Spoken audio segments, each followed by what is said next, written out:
What is carbon dioxide? I went to high school, but that's carbon dioxide is a gas. Okay. I'm not a professional to talk about carbon dioxide so much, but Well, you want us to abolish it, right? Well, no. how much will it cost for us to become carbon neutral in the United States by 2050? I'm not a professional on that. I don't have an answer. You don't have any idea? No, You just think we ought to spend the money? I'm not an economist. Yeah. On June 8th, 2020, you tweeted, I'm going to quote, "The war on drugs was intentionally created to incarcerate black people en masse," end quote. The war on drugs, you said, was intentionally created to incarcerate black people en masse. Who intentionally created the war on drugs to put black people in jail? Who were you talking about? Do you think we ought to abolish the police? That's not what I'm here to talk about. John Kennedy wasn't satisfied with broad promises about fighting climate change. He demanded specifics from Gus Schumacher on the cost of going carbon neutral and its impact on temperatures. And when the answers didn't come, Kennedy turned to Schumacher's controversial political posts. Who invited you here today? I came with Protect Our Winters. Right. But you're here on behalf of the Democrats or the Republicans? I'm here on behalf of the outdoor enthusiasts around America. Okay. You were contacted by Senator Whitehouse's staff? I personally came with Protect Our Winters, so I don't know how that went exactly. What is carbon dioxide? I went to high school, but that's carbon dioxide is a gas. Okay. I'm not a professional to talk about carbon dioxide so much, but Well, you want us to abolish it, right? no, there's always going to be carbon dioxide. Right. So what is it you want us to do? I Let me back up, because I want to, I mean, you're here as an expert. Tell me more about what carbon dioxide is. I'm here as an expert cross-country skier who sees the changes in my winters and the landscape that I live in Alaska. And so carbon dioxide is what I see it as is, it's a gas that exists in our atmosphere. And What, is it the major part of our atmosphere? Or? It's a huge part of our atmosphere, yes. It's actually a very small part of our atmosphere. Well, okay. But, yeah, I don't know. What are you asking specifically? Well, you said we need to reduce carbon dioxide emissions. I'd like to know first if you know what it is. You want us to abolish fossil fuels? I never said that. You never have said that? No. Okay. What do you think we ought to do with fossil fuels? What will we do with fossil fuels? Yeah. Should we make any changes? I would like to see a decrease in the use of fossil fuels. I think there's a possibility to use more electric generation. Okay. Over what period of time? 10 years, 50 years, 100 years? That's not, I would like to see it come as fast as possible while continuing. How fast? Sorry? How fast? I don't have a good answer for that, no. Okay. You just think, well, how much will it cost for us to become carbon neutral in the United States by 2050? I'm not a professional on that. I don't have an answer. You don't have any idea? No. You just think we ought to spend the money? I'm not an economist. Yeah, but it's going to cost money. You realize that? Yeah, but we've also talked about the trade-off of what the cost of climate change as emergencies will cost in the future also. So. Right, but it's going to cost trillions of dollars to become carbon neutral by 2050, right? I do not know. You don't know. You just think we ought to do it. I don't have a great answer for you, but I think Okay. I would like if to we see spent those trillions of dollars and became carbon neutral by 2050 in the United States, which you advocate, how much will it reduce world temperatures? I don't have an answer for that. You don't know? No. You just think we ought to spend the money and then see what happens? I think as an athlete, I think if we spend that money and invest in our future, hopefully those temperatures stop rising, and maybe the snow at least stabilizes where it is for me. But yeah, I don't think anyone knows for sure. I don't know anyway. In June 2026, Schumacher returned to Capitol Hill with Protect Our Winters alongside other Olympians, meeting with lawmakers from both parties to push climate and public land policies. Protect Our Winters specifically identified Schumacher as part of the delegation. Well, when my colleagues invite witnesses to come to us to tell us, advise us on passing legislation, I always check out the background of our witnesses because I like to know who I'm talking to. I checked yours out, Mr. Schumacher, and I want to be sure I understand it as I evaluate your testimony.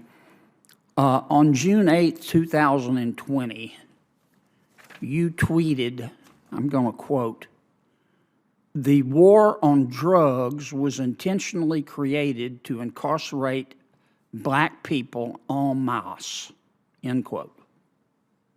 The war on drugs, you said, was intentionally created to incarcerate black people en masse.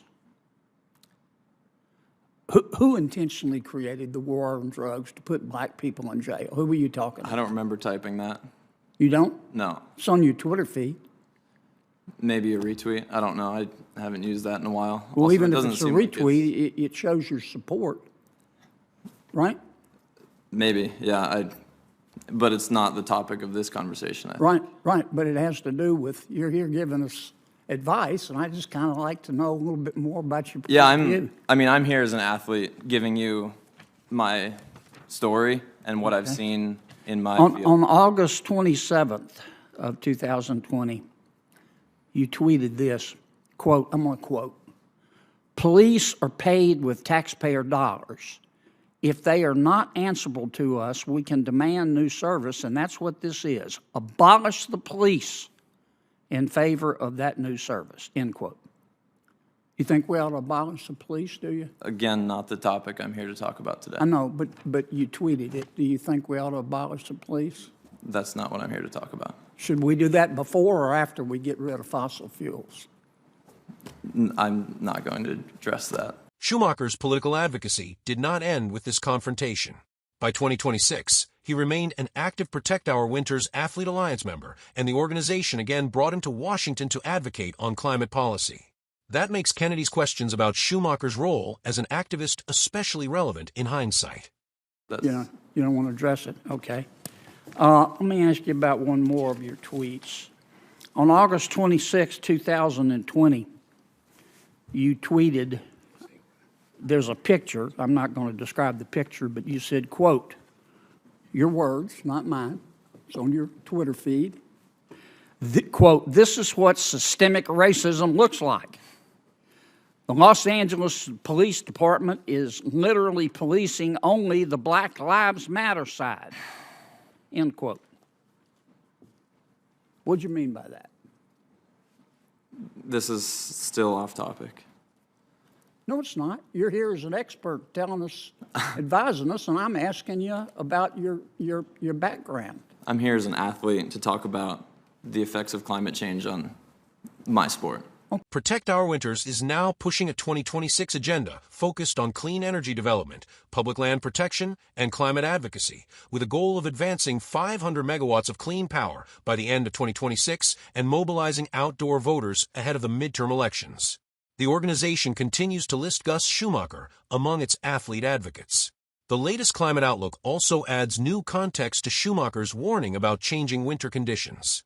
The World Meteorological Organization has warned that a strong El Niño is expected to intensify during 2026, bringing major shifts in rainfall and temperature patterns. Scientists are also warning that the combination of El Niño and human-caused warming could make the second half of 2026 particularly challenging for heat and weather extremes. That does not, however, answer the economic questions Kennedy raised during the hearing. On March 20th, 2024, Kennedy repeatedly pressed Schumacher on the practical consequences of the climate policies he was advocating. Kennedy wanted to know how quickly fossil fuel use should decline, how much reaching carbon neutrality would cost, and what effect U.S. action would actually have on global temperatures. Schumacher acknowledged that he did not have precise answers to those questions. He He was appearing primarily as an athlete and outdoor advocate, not as an economist or climate policy modeler.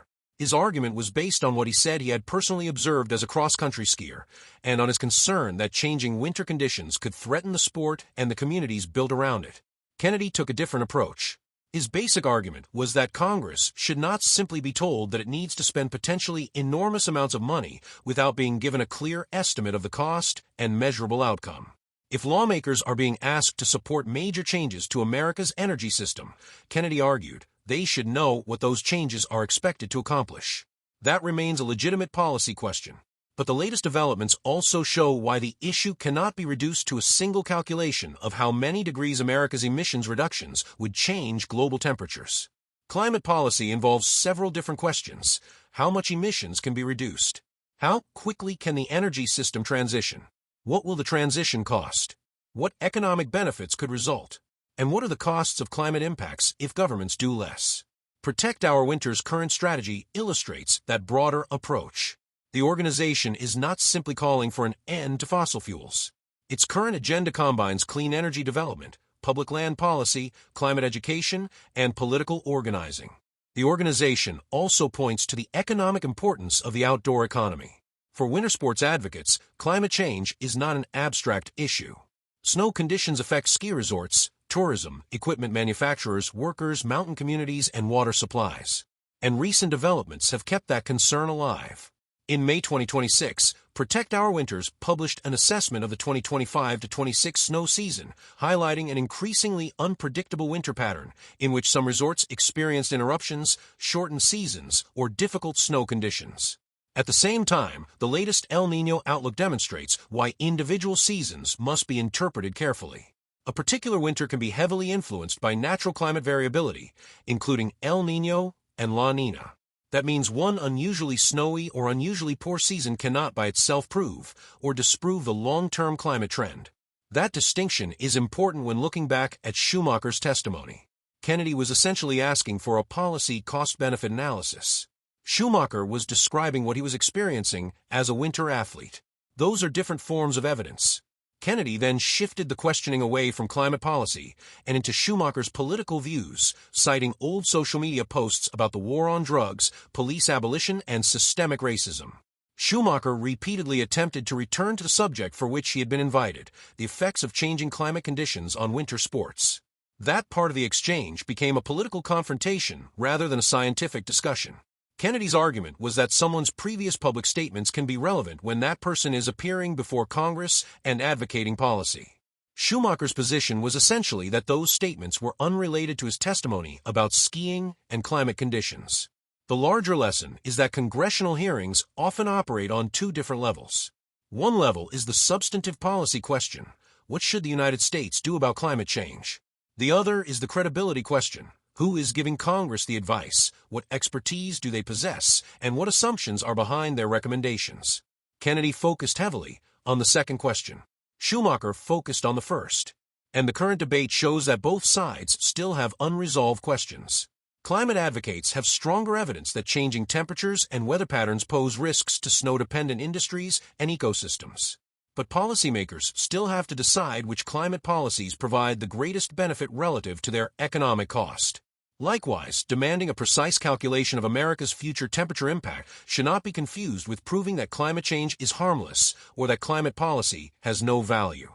The absence of a simple number does not eliminate the need for policy analysis. The real question is therefore not whether Kennedy won because Schumacher could not calculate the global temperature impact of U.S. emissions reductions, and is not whether Schumacher won simply because he has personally witnessed changing winter conditions. The more important question is whether policymakers can combine scientific evidence, economic analysis, and real-world experience to determine what climate policies are actually worth pursuing. That is especially relevant now because climate policy is no longer just about hypothetical conditions decades in the future. Governments and industries are already dealing with changing weather patterns, wildfire risks, water concerns, and the economic consequences of extreme conditions. At the same time, natural variability, such as the developing El Niño, means individual weather events still need to be interpreted carefully rather than automatically attributed to one cause. So Kennedy's strongest point remains this: Congress should demand accountability for the cost and expected results of major climate policies. Schumacher's strongest point remains this: the people whose livelihoods depend on predictable winter conditions have a legitimate reason to demand that policymakers take those changes seriously. The debate between those two ideas is still unresolved. Should Congress prioritize aggressive climate action, even when the exact economic and temperature impact is difficult to calculate, or should lawmakers demand a much clearer cost-benefit case before committing billions of taxpayer dollars?